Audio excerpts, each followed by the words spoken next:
بسم الله الرحمن الرحيم. يا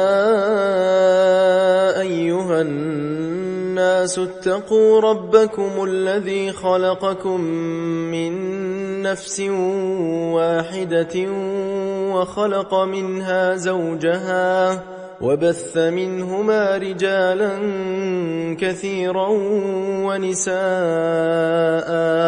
واتقوا الله الذي تساءلون به والأرحام إن الله كان عليكم رقيبا. وآتوا اليتامى أموالهم ولا تتبدلوا الخبيث بالطيب ولا تأكلوا أموالهم إلى أموالكم إنه كان حوبا كبيرا. وإن خفتم ألا تقسطوا في اليتامى فانكحوا ما طاب لكم من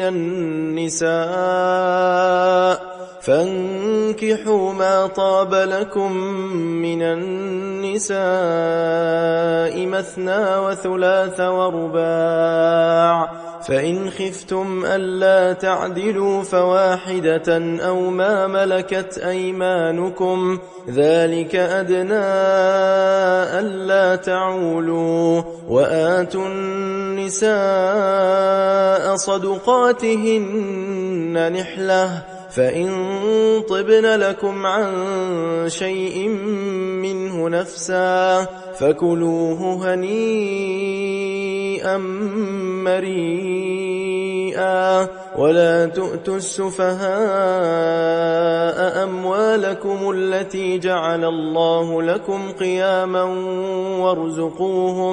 وارزقوهم فيها واكسوهم وقولوا لهم قولا معروفا.